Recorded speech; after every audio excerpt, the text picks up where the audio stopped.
ወላሂ የጊዜ ጉዳይ ነው እንጂ በአላህ ላይ ተስፋ ሳንቆርጥ ያደረግናቸው ዱዓዎች ሁሉ ደርሰው ተሳክተው እናያቸዋለን። ኢንሻአላህ ደግሞ በደንብ ዱዓ እናድርግ፣ እዚህ በላይ ዱዓ እናድርግ። ኢንሻአላህ ይሳካል። ወላሂ ያለ እኔ አላህ ሱብሓነሁ ወተዓላ የፈለገው ነገር ሳይሆን ከብቶችና ግመሎቼ በበረታቸው ማደራቸው አያስደስተኝም። አላህ የፈለገው ሆኖ እነሱ ከመጥፋት የበለጠ አያስደስተኝም። እኔን የሚያስደስተኝ የአላህ ውሳኔ መፈጸሙ። ከቀደምቶች መሃል አንዱ አንዲት አሮጊት ትልቅ ሴት ውዱእ ስታደርግ ያየኋት አዳን አለ እንደ ሰላት አዳን ጠብቄማ የምሄድ ከሆነ እኔ መጥፎ ባሪያ ነኝ ማለት ነው። ጥሩ ባሪያ አለቃው ሳይጠራው ነው ቀድሞ የሚሄደው፣ መጥፎ ባሪያ ነው እስኪጠራ የሚጠብቀው ብላ አስተማረችኝ ብሏል። ትልቅ ዓለም ናቸው። ቢያንስ እንኳ ከአዳን በፊት 10-15 ደቂቃ ለዝግጅት፣ ለንጽህና፣ ለመጸዳጃ ቤት፣ ለውዱእ፣ ለልብስ ቀድመን አዘጋጅተን አዳን ሲል መስጂድ ልንገኝ ልባችንን ሰብስበን የልብ የአካል ብቻ ሳይሆን የልብ ሶላት ልንሰግድ ይገባናል። ከሞትክ በኋላ የሰው ልጅ በምን አይነት ፍጥነት እንደሚረሳህ ብታውቅ ኖሮ ከአላህ በላይ ወዳጅ፣ ከአላህ በላይ ለአንተ ቅርብ ማንም እንዳልሆነ ይሰማህ ነበር። ወጣቶች ስሙኝ፣ ወላሂ አንችለውም፣ ወላሂ አንችለውም፣ ይከብደናል። ተው እንመለስ ሁላችንም። በዚህ ሰዓት ስሜታችን እንደፈለግን እያረገን ነው። መጠጣት ሲያምረን እንደፈለግን እየጠጣን ነው። ዝሙት ሲያምረን ከሴት ጋር እንደፈለግን እየሆንን ነው። በቃ ምንም የበላይ ተቆጣጣሪ የሌለብን ህይወታችንን እንደፈለግን መኖር እንደሚችል ሰው እየሆንን ነው። እባካችሁ ይሄ ቦታ አለብን። እባካችሁ ቀብር የሚባል ከባድ ቦታ አለብን። ምን የመሳሰሉ በሀብትም በቁንጅናም በምንም ከኛ የተሻሉ ሰዎችን ሁላ ጠቅልሎ ያቀፈ ቦታ ቀብር አለብን። ቀብር ከባድ ነው ወላሂ፣ መኑኝ አንችለውም። ወጣቶች ኡስታዙም ኡስታዝ ያልሆነውም የመስጂድም ከመስጂድ ውጭ ያለውም ሰው ሁላችንም ተዘፍቀናል በሐራም። ሁላችንም ጀርባችን ቆሻሻ ነው። ሰው ፊት ነው የምንመሳሰለው የምናስመስለው። አላህ ጀርባችንንም ፊት ለፊታችንንም ያሳምርልን። ይሄ ቦታ ደግሞ ጀርባቸው የሚያስጠላ ቆሻሻ ሰዎች ስቃይን የሚያዩበት የቀብር ከባድ ቦታ ነው። ሁላችንም እንገባበት ነው። እመኑኝ ወጣቶች ወላሂ አንችለውም። እህቶቼ ወንድሞቼ አንችለውም። ዑስማን ኢብኑ አፋን እየመጣ ያለቅስ ነበር ቀብር ጋር። ዑስማን ኢብኑ አፋን ሶስተኛው ትልቅ ሰሃባ። ምንድነው ዑስማን ይሄን ያህል ቀብር የሚያስለቅስህ ጺምህ እስኪረጥብ ድረስ ሲባል ነብዬ እኮ አስተምረውኛል። ማ ረአይቱ መንዘረን ኢላ ወልቀብሩ አፍዘዑ ሚንሁ ብለውኛል። ምንም አይነት አስፈሪ ነገር አላየሁም እዚህ ምድር ላይ ኢላ ወልቀብሩ አፍዘዑ ሚንሁ፣ ቀብር ከሱ የባሰ አስፈሪና አስጨናቂ ነገር ቢሆን እንጂ ብለው ነብይ አስተምረውኛል ብሎ ስቅስቅ ብሎ ቀብር ጋር ያለቅስ ነበር። ነብያችን አለይሂ ሰላቱ ወሰላም በሐዲሳቸው ወዳጆችህ፣ ጓደኞችህ፣ ዘመዶችህ የሀገር ሰው ሰብስቦ መጥቶ እዚህ ጉርጋድ ውስጥ ከከተተህ በኋላ ከቶታች አስተኝቶ አፈር ከመለሰብህ በኋላ ወላሂ የተረጋገጠን እነዛ ቤተሰቦቹ ሲመለሱ አፈር ስር ተኝተን ኮቴያቸውን እንሰማለን። የስመዑ ቀርዐ ኒዓሊሂም ይላል። አፈር ስር ታች ተኝተን ያኒ ለመሳል ሞክሩ ስዕሉን ወጣቶች እባካችሁ። እንችለዋለን ወይ ብቻችንን ጥለውን ሲሄዱ ኮቴያቸውን እየሰማን እኛ ከአፈር ታች ነን። ልክ ኮቴያቸው ሄዶ ኮቴያቸውን ሲርቅ መስማት እንዳቆምን በቃ መጥፎውም መጥፎ ነገር ይመጣለታል። ከዛች ደቂቃ ጀምሮ ጥሩም ጥሩ ነገር ይመጣለታል። በሰላት በምን ቢዚ የሆነ ሰው ሰላት ከአናቱ ዘካ፣ ጾም ከቀኝ ከግራው መተው ያባሽሩታል። ሲሰራው የነበሩ ኢባዳዎች ወንጀል ላይ ያለውስ አላህ ይጠብቃል። የቀብር የተለያየ አይነት ቅጣት ይመጣበታል። በሰላቱ ልብ የተንጠለጠለ ሰው እንደው ሰላት ዘካ መተው ሲከቡት ከአነስ ያኒ ፀሐይ መግሪብ ላይ የገባች ሆና ትታየዋለች። የዛ ሰደዑኒ ኡሰሊ እስቲ አንዴ ልቀቁኝ ልስገድ፣ እስቲ መግሪብ ደረሰ ሰላት ልስገድ ብሎ በሰላት ቀልቡ የተንጠለጠለ ሰው እዛ ውስጥም ሆኖ ልቡ ለሰላት ትንጠለጠላለች። አብሽር ተብሎ ጀነት አይኑ እስከሚታየው ድረስ ይከፈትለታል። የኔና የእናንተ አይነት ወጣቶች ድብቃችን ላይ የሐራም መዓት ያለብን በግልጽም አላህን እንደፈለግን ከሴት ጋር ዝሙት ሲያምረን፣ ኸምር ሲያምረን፣ ኸምር በተለይ የዚህ ጊዜ ወጣቶች ኸምር ሲያምረን ሁሉ ነገር እንደፈለግን ስሜታችንን ተከትለን ምናተራምስ ወጣቶችስ ይሄ ቤት ምን ይመስላል? ይሄን ቤት ብቻችንን ጭንቀቱን እንችለዋለን ወይ? ወላሂ አንችለውም። እመኑን ወጣቶች እንመለስ፣ ራሳችንን እንቆጣጠር። አንድ ጊዜ አህያ ታሞ ጅብ ዱዓ እንዲያደርግ ተጠራ አሉ። ከዛ ዱዓው መሃል እንዲህ አለ፣ መቼም ንግግሬ አይልምም አይጥምም፣ አውጥታችሁ ጣሉ፣ ይህ አህያ አይድንም አለ። አንዳንዴ እንዲህ ነው። በሆነ አይነት ባህሪ ዓለም ተፈጥሮ የምትታወቅ ከሆነ ጥሩ ወይም መጥፎ እንዳሰብክ አይታወቅም። አስመስል ወይም እንደተለወጥ ካሳምን ሳይሆን ቀድሞውንም ላለመወለጋገድ ሞክር። መቼም ሰው ከስህተት አይጸዳም አይደል? ከተሳሳትክ ወደ ጸጸት ተቀባይ አቅም ያለፈው አልፏል። አሁንና ቀሪውን ጉዞህን ለአላህ ትክክል ለመሆን ቁርጠኛ ከሆንክ ሌላው ትርፍ ነው። ብዙም አትጨነቅ፣ አብሽሩ። ሚስት የባሏን ቤተሰቦች እጅግ በጣም ትጣላለች ሲባል በጣም ትጣላለች። ከዛ ከለታት አንድ ቀን ባሏ የሆነ ደርስ ሊሰጣት ትምህርት ሊሰጣት ፈለገና ቤተሰቦችን ነገ ይመጣሉ ይላታል። ከዛ በኋላ ምን ሊሰሩ ነው የሚመጡት? እኔ እንግዳ መቀበል አልፈልግም፣ እንግዳ መቀበል ሁኔታ ላይ አይደለሁም፣ ደብሮኛ ምናምን አለች። ከዛ በኋላ አይ ማምጣት አለባቸው ስለሚመጡ ቤተሰቦች እባክሽን የሆነ ነገር ሰርተሽ ጠብቂ ምናምን ብሎ ያሳምናታል። እንደምንም ብሎ ለምኖ ያሳምናታል። ነገር ግን ሲመጡ የተሻለ ቤተሰቦችን ያኔ ሙናሲብ የሆነ ለነሱ የሚበቃ የሆነ ቤተሰቦች ሁላቸውም ስለሚመጡ የሚበቃ የሆነ ምግብ ሰርተሽ ጠብቂያቸው፣ ቤቱንም አጸዳጁ፣ እኔ ስራ ስመለስ እባክሽን ጥሩ ሁኔታ ላይ ሆኖ እንዳገኘው ፈልጋለሁ ምናምን ይላታል። ከዛ በኋላ እየጠፈሻት እሺ ብላ ዝም ትለዋለች ማለት ነው። ከዛ በኋላ ዙሁር አካባቢ ይመጣል። እሱ ሲመጣ ግን እንደነበረ ቤቱም እንደዛው እንደቆሸሸ ነው። ምንም ነገር የሰተረችው ነገር የለም። እንደዚሁም ደግሞ ምግብ አልሰራሽም እንዴ እስካሁን ምንም አላደረግሽም ምናምን ሲላት ምንም አላደረኩም ባክህ አለችው።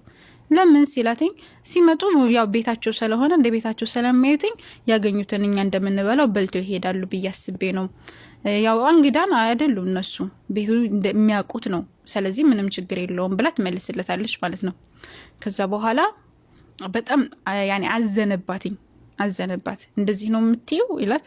አው ባሌ ምናምን ብላ አላገጠች ማለት ነው። ከዛ በኋላ ወጣ ሄደ። እሱ ወደው ቤቱ ተቆረቆረ። ቤቱ ሲቆረቆር ግን የመጡት የሱ ቤተሰቦች ሳይሆኑ የሷ ቤተሰቦች ነበሩ። አባቷ፣ እናቷ፣ ወንድሟ፣ እህቷ ምንም ሁላቸውም መጡ።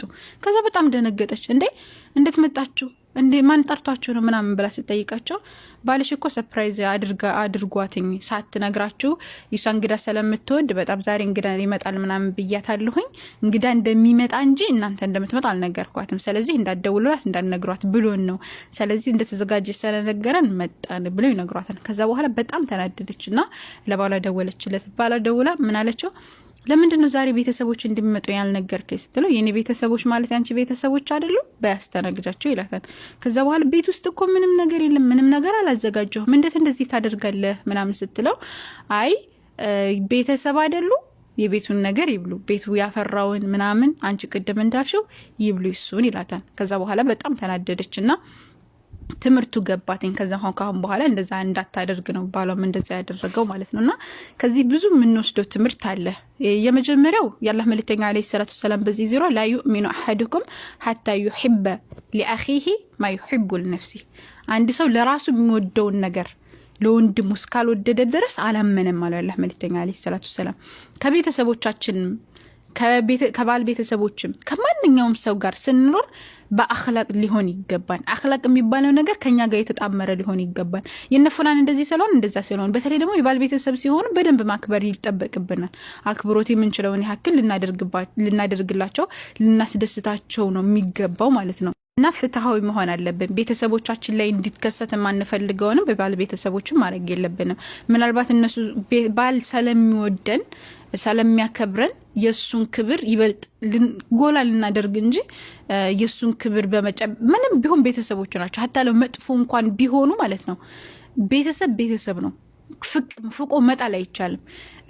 መጥፎ እንኳን ቢሆኑ ታግሶ ማለፍ የሚባል ነገር፣ ሰምቶ ማለፍ የሚባል ነገር ሊኖር ነው የሚገባው። በምንችለው አቅም ደግሞ ቤት ባፈራው ነገርም ቢሆን ጽድት ልትብለን ራሳችንን እንጠብቅ አስተካክለን ቤተሰቦቻቸውን ማስተናገር ነው። እንደ ቤተሰቦቻቸውን ማየት ያለብን ማለት ነው።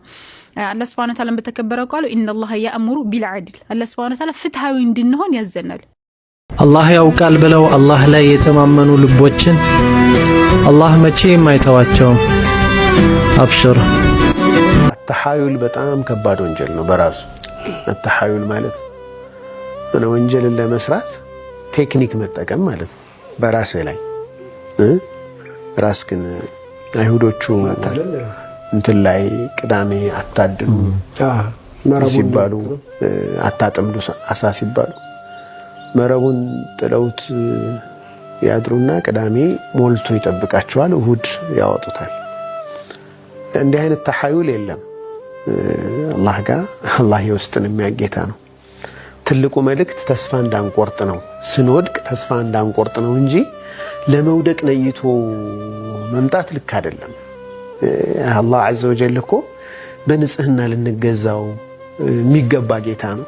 ግን ሰዎች ደግሞ ነን፣ ደካማ አይደለን፣ እንወድቃለን። ስንወድቅ ግን ተስፋ አንቆርጥም። ወደሱ ደግሞ ተመልሰን ደግሞ ወደሱ ነው የምንመጣው። ሌላ መሄጃ የለንም። ትንሿ ካፍ የምትወጣ ቃል ውፍ ምትልናት አታስቸግርም። አለፈም ፋም ላፍ የቀረቡ ፊደሎች ናቸው። እንደ ሁለት ቃላትን አታውጣ ወላጆች። ውፍ አትበል፣ ጨጭ አትበል። የሚያደርጉት የሚናገሩት ቢያበሳጭ ቢያነጫነጭ ቢከብድህ እንኳ ወላጆችህ ላይ ክፉ ቃል አትናገር፣ ተፍ ቃል አታሰማ። መበሳጨትህን መሰላቸትህን የሚገልጽ ቃል አታሰማቸው። ሶብር አድርግ፣ ታገስ። እነሱ አንተን ለማሳደግ ሶብረዋል፣ ታግሰዋል፣ መከራቸውን በልተዋል፣ ሳይተኙ አድረዋል። ዝቅ ብለው የሰው ፊት አይተው አብልተው አጠጥተው አሳድገዋል፣ ለወግ ማዕረግ አብቅተዋል። ከዚህ ወላጆች ላይ ደፍሮ ያልሆነ ቃል መናገር፣ ወላጆችን በንቀት ትኩር ብሎ ማየት፣ በጥላቻ ማየት የመበላሸት የመድረቅ ከአላህ የመጣላት ምልክት ነው። በወላጆች በኩል ለሚመጣ ጥሩ ማይባል ስነ ምግባር መድኃኒቱ ሰብርና ትዕግስት ነው። እንዴ አንዴ የተጻፈን ቀደር ይቀየራል እንዴ አላቸው ደረሳው ለሸኹ። ልጄ ዱዓ ቀደርን አዘውትሮ እንደሚታገለው አታውቅምን አሉት ሸኾቹም።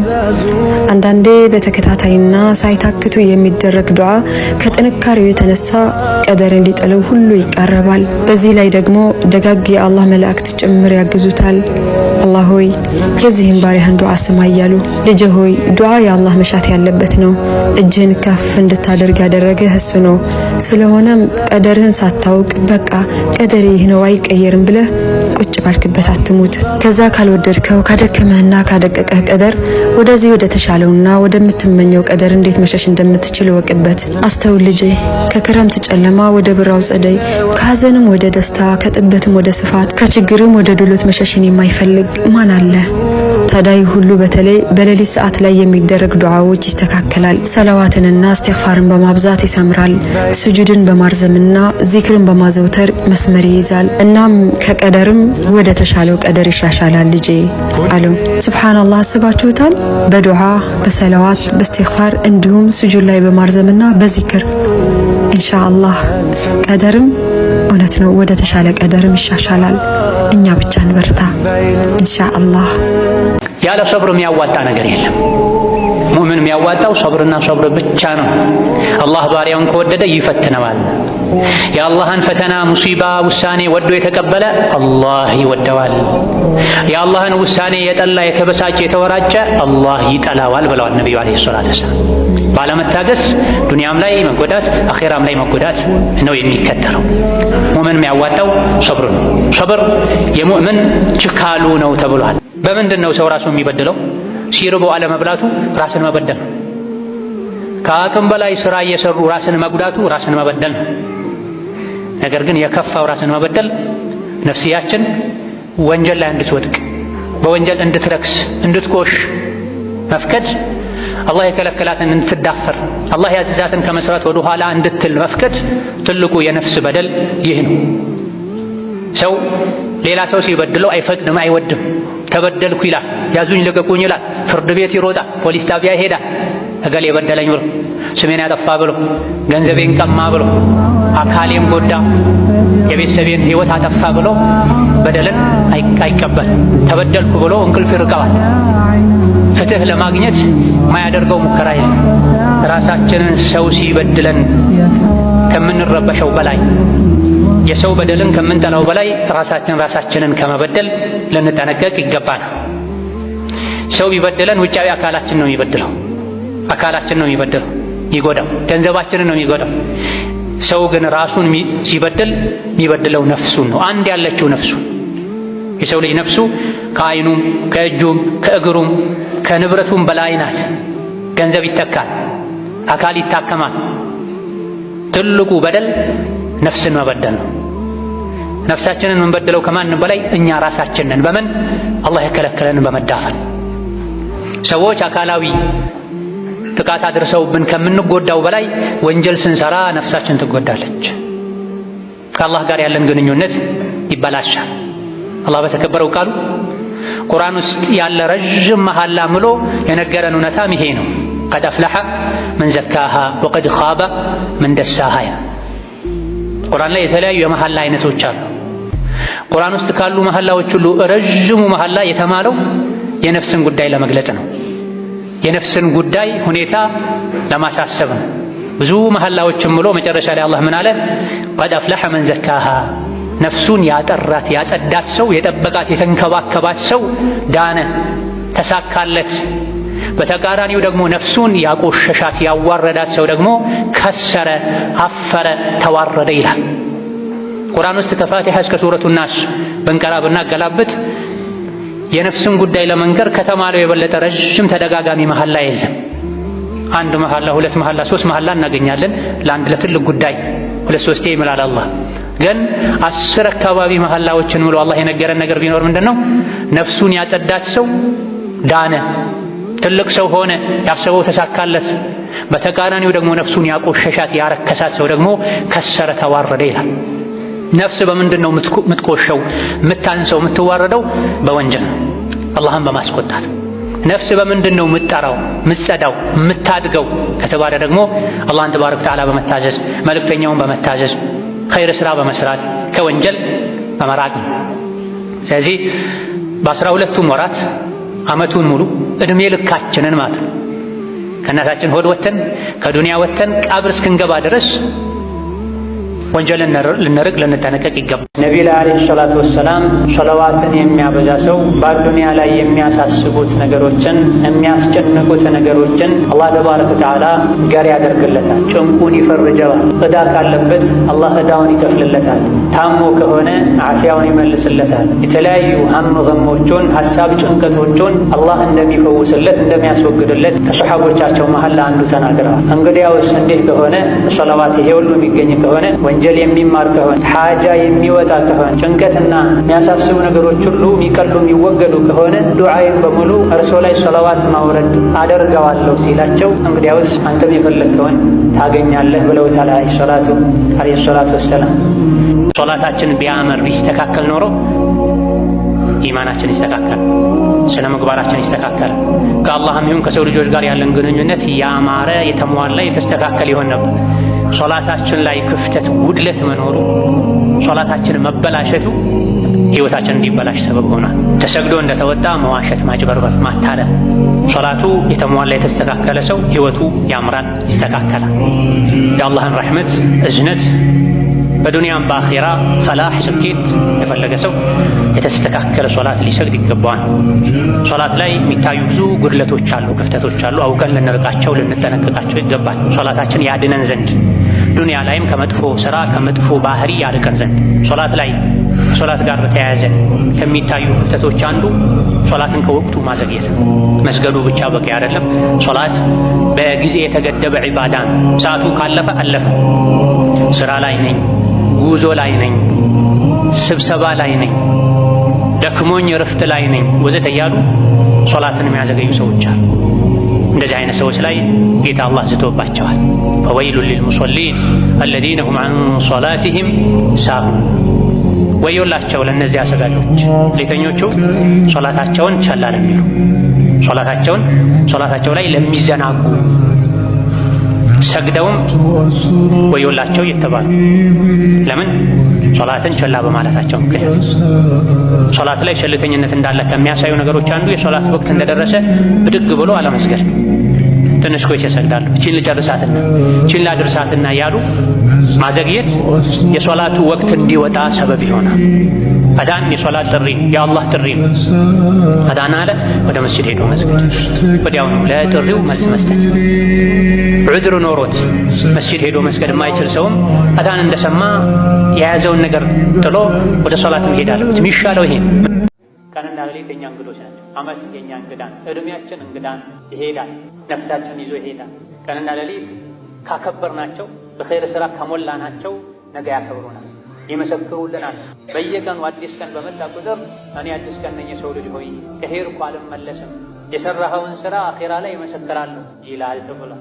ቀንና ሌሊትን አንዱን በመተኛት ሌላኛውን ለዱንያ ብቻ በመጨነቅ ልናሳልፈው፣ ለአላህ በትንሽ ነገር ልንብቃቃ ወይም ለአላህ የምናደርገውን ትንሽ ነገር እንደ ትልቅ ልንቆጥር አይገባን። አላህ ካደረገልን ከሰጠን ኒዕማ ጸጋ አንጻር ቀን ከሌሊት ብንሰግድ አይደለም ምንጣፍ ላይ እሾህ ላይ እሳት ላይ ስጁድ ብንደፋ እግራችን እስኪያብጥ ለወራት ለዓመታት ብንቆም የጸጋውን ውለታ መክፈል አንችልም።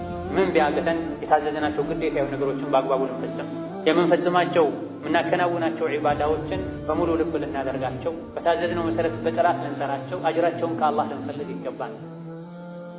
ሴቷ ፊልተር ጨምራበት ሚዲያ ላይ ልጅ ሁሉም ህይወታችን ፕራይቬሲ የለው አደባባይ ላይ ለአይን ጥቃት ተጋለጠ። ሰው አይደለም አንተ በራስ ላይ አይንና አስልቶን ትችላለህ። አንተ ለራስ ሱለይማን ኢብኑ አብዱል መሊክ ኢብኑ መርዋን የሂሻም ወንድሞቹ ሲያልፍ እሱ ንጉስ ሆነ። እሱ ወጣት ነው፣ ቆንጆ ነው፣ ንጉስ ነው፣ ኸሊፋም። ኸሊፋ ማለት አሁን የምታውቋትን ሳውዲ እነ የመንን እነ ግብፅን እነ ሶሪያን እነ ኢራቅ እነ ኢራንን ይሄን ሁሉ የአረቡን ግዛት ይገዙ የነበሩ ኸሊፋ ይባላል። የዓለምን 1/3 አስተዳድረው። ያኔ ይሄ ወጣት ንጉስ ሆነ፣ የአባቱ ስልጣን። ታዲያ የሚያምረውን ጋውኑን ለብሶ የንግስና ዘውዱን አርጎ ራሱን መስታወት ላይ ተመለከተ። በጣም ያምር ነበር። በራሱን ተገረ። ያ ሱለይማን አንተ ሻቡን መሊክ፣ አንተ ወጣቱ ንጉስ እኮ አንተ ነህ። በራሱ ተማረከ። ወር አልተቀመጠም ሱለይማን ታመመ። ወሩ ሳይቆይ ወደ አኺራ ተሻገረ።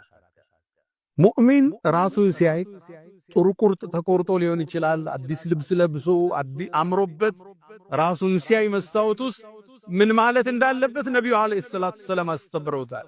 አላሁመ ከማ ሐሰንተ ኸልቂ ፈሐስን ኹሉቂ፣ አላህ ሆይ ተክለቁመና እንዳሳመርከው ባህሪዬንም ስነ ምግባሬንም አሳምረው በሉ ብለዋል ነብዩ አለይሂ ሰላቱ ሰላም። አንዳንዱ የቤቱ ሐሲድ እሱ፣ የልጆቹም ሐሲድ እሱ፣ የሚስቱም እሱ ነው። ሳያቀው ያጠቃቸው።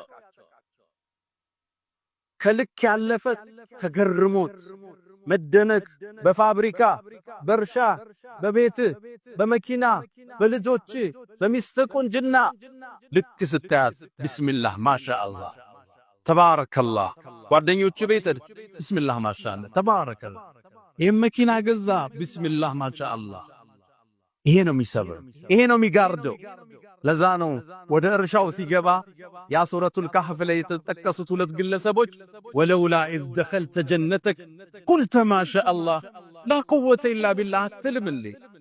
ፋብሪካህን ስታይ፣ ድርጅትህን፣ ቢሮህን፣ ስራህን፣ ውጤትህን፣ መጽሐፍህን፣ ንግግርህን፣ የህይወት ስኬትህን ስታይ ቢስሚላህ ማሻአላህ ተባረከ ረህማን። ይሄ አይንን የምትሰብርበት። ወደ ልጆቻችን ህይወት ከመጣ ይሄው ዕጣ ፋንታ በስፋት ትመለከተዋል። ልጆችን ሰርግ ሲባል ዱዓ እናደርግላቸው፣ አንጠብቃቸው፣ አቁለጭልጨን አወልሶፍን ሻማያጅ ናቸው፣ ኬክ አቅራቢ ናቸው። የማን ልጅ ነች ስታምር ተብላ የተበላች ብዙ ልጅ አለች። አንዲት እናት በጡት ማጥባት በጥጧ አለማጥባት የሚል ኮርስ ነበርና እዛ ተሳተፍኩ ትላለች።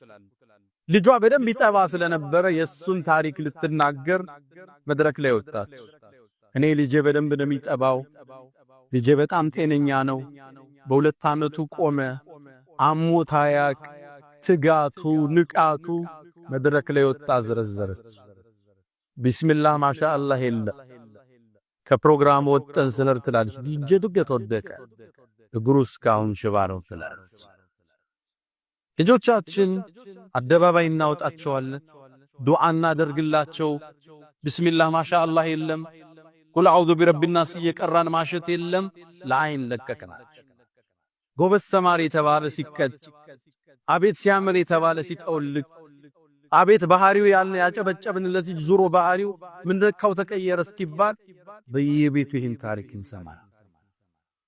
አልዓይን ሐቅ ሰው ሐስዶም ይሁን ተገርሞ ወዶህም ተደንቆ ሲያይ ቢስሚላህ ማሻአላህ እሱ ካላት አሊያም አንተ ራስህን በዱዓ ማትጠብቅ ከሆነ የአይል ራት ሆነ። የርዝቅ በር የተዘጋጋበት ሰው በህይወቱ ደስታን ሰላምን ያጣ ሰው ወደ አላህ ይመለስ። መን አራደ ሰዓደተ አልአብድያ ፈልየልዘም ዓተበተ አልዑቡድያ ብላ ሸይኹል ኢስላም ተይሚያ ረሕመቱላሂ ዐለይሂ ቋሚ ቀጣይነት ያለው ደስታን የፈለገ የባሪያነትን ደጅ ይጥና ብላ። ሁሌ ለአላህ ባሪያ ሲንቀሳቀስ፣ ሲቆም፣ ሲቀመጥ፣ ሲሄድ፣ ሲመጣ፣ ሲሰጥ፣ ሲቀበል፣ ሲያይ፣ ሲሰማ ባሪያ መሆኑን ይወቅ። ባሪያ ያለ አለቃው እንደማይንቀሳቀሰው አለቃው ያልፈቀደለትን ነገር እንደማያደርገው እኔም የአላህ ባሪያ ነኝ። ማየው ነገር አላህ ይፈቅዳል አያለሁ፣ የምሰማው ነገር አላህ ይፈቅዳል አይፈቅድም አቆማለሁ። ይሄን ያደረገ ደስተኛ ይሆናል። አይመጥነው ቦታ ላይ የሚቀመጥ ሰው፣ የማይችለውን እችላለሁ የሚል ሰው፣ የሌለውን አለኝ የሚል ሰው፣ የውሸት ልብስ የሚለብስ የውሸት ዝና የሚለጥፍ ለራሱ ይወድቃል። ሲወድቅም የት ነው? ተምዘግዝጎ በዒድ አልቃዕር የጉድጓድ መጨረሻ ላይ ይወድቃል፣ ይዋረዳል፣ ያፍራል፣ ይከስራል። ይህ እንዳይሆን ልክህን ወቅ። እንደውም ትናንት እንዳሳለፍ ነው ከደረጃ አንድ ዝቅ ብለህ ኑር። ከትክክለኛው ደረጃ አንድ ዝቅ በል። ሁሌ ራስን ከፍ አታድርግ፣ አትስቀል። ስትወድቅ አወዳደቁ መጥፎ ይሆናል ያለ ልክ ከተሰቀልክ። ኢነማ አና ኢብኑ እምረአቲን ሚን ቁረይሽን ካነት ተእኩሉ አልቀዲድ ያሉት ነቢ ለዚህ ነው ዓለይሂ ሰላቱ ወሰላም። ተረጋጋ፣ አትፍራ፣ አትጨናነቅ። እኔ ማለት እኮ አንዲት የቁረይሽ ሴት የወለደችኝ ሰው ነኝ፣ ከሰው የተወለድኩኝ። ተዋባ። ዝቅ ስትል አላህ ከፍ ያደርግሃል። ያለ አግባብ ከፍ ከፍ ስትል ግን አብዝተህ በወጣህ ቁጥር ስትወድቅ በጣም ያማሃል፣ አወዳደቅህ መጥፎ ይሆናል። በልክ ይሁን ሁሉም።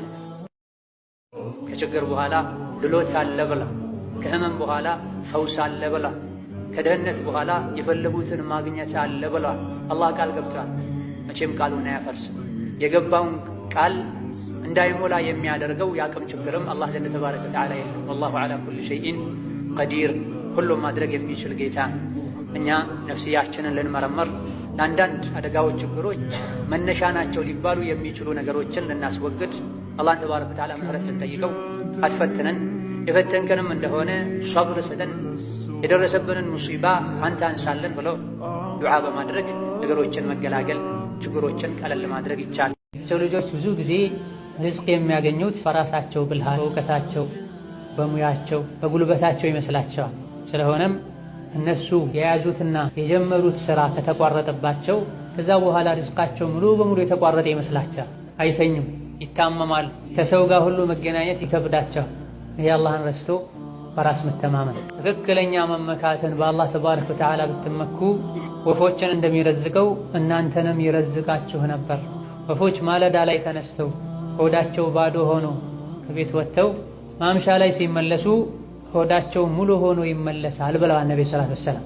ይህ የሆነው ባላህ ትክክለኛ ተወኩል ነው። ለወፍ የሚኖር ተወኩል አንተ ቢኖርህ ከተወኩሉ ጋር ሰበቡን ብታደርስ አላህ ተባረከ ወተዓላ ዛሬ አንድ የርዝቅ በርህ ቢዘጋ ነገ ሌላ የርዝቅ በር ይከፍትልሃል። የቆመ ሁሉም በርትቶ ላይሆን ይችላል። አንዳንዴ ከመውደቅ መምን ውጦ ጠንካራ ሆኖ መታየት የግድ ሊሆን ይችላል። ልቧ ተመሰቃቅሎ ሊሆን ይችላልና መዘነቷ መደላደሏን አያሳይም። ታጋይነቱ ጥንካሬውን ብቻ የሚያሳይ ላይሆን ይችላል። ምናልባት መደበቂያው ሊሆንም ይችላል። ስለምስቅ መከፋትን አላውቅም ማለት አይደለም። አኩራፊ ስለምሰኝም ተደስቼ አላውቅም ማለት አይደለም። የሰዎችን የውስጥ ትግል፣ የስነ ልቦና ቁስለት፣ የሚሸሹትን እውነት፣ የሚሮጡትን ሩጫ አናውቅ። መድከም፣ መዛል፣ መሰበር ሁሉም በመልፈስፈስ በመሰላቸት ግዴለሽ በመሆን ብቻ አይገለጽም። የሰዎች ትግል ይለያያል። ማን ምን እያሳለፈ እንዴት እየሆነ እንዳለ አናውቅ። ሰዎችን ማገዝ መደገፍ ባንችል እንኳ በነገር በፌዝ በመሰለኝ ከመጣል እንቆጠር። ሰላም ለነዚያ ጠንካራ መስለው ለደከሙ ሁሉ አብሽሩ። በአላህ ስብሓነሁ ወተዓላ የሚያጋራ ሰው የልብ እርካታ የልብ እረፍት የለውም። ሁልጊዜ በጭንቀት ሁልጊዜ በሐሳብ ሁልጊዜ በመረበሽ ውስጥ ነው ያለው። አላህን በብቸኝነት የሚገዛ ሰውስ የልብ እርካታና ደስታ የልብ እረፍት ያገኛል። ይህንን ሐቂቃ ማወቅ ይህንን እውነታ መረዳትና ማወቅ ከእያንዳንዳችን የሚጠበቅ ጉዳይ ነው። በመሰረቱ ሙስሊም ወደ ኢስላም ሲመጣ አንድ ሰው መግቢያው ምንድነው? ተውሂድ ነው። ቁልፉ የመግቢያ ቁልፉ ተውሂድ ነው። ላኢላሃ ኢለላህ ነው። ሸሃደቲ አን ላኢላሃ ኢለላህ ወአነ ሙሐመድን ረሱሉላህ ነው። ይሄንን ያላለ ሰው በዚህ ያልመሰከረ ሰው ሙስሊም ሊባል አይችልም። ስለዚህ ከምንም ነገር በፊት ቀድሞ መታወቅ ያለበት የዋጅቦች ሁሉ ዋጅብ የግዴታዎች ሁሉ ግዴታ ይችን የሸሃዳ ወይ የምስክርነት ቃላቶች እነዚህ ሁለቱን በደንብ አጥርቶ ማወቅና መገንዘብ። ይሄንን በደንብ ከተገነዘብ፣ ይሄንን በደንብ ካጠራን፣ ይሄንን በደንብ ካረጋገጥን ሌሎች ተከትለው የሚመጡ ዒባዳዎች ተቀባይነት ይኖራቸዋል።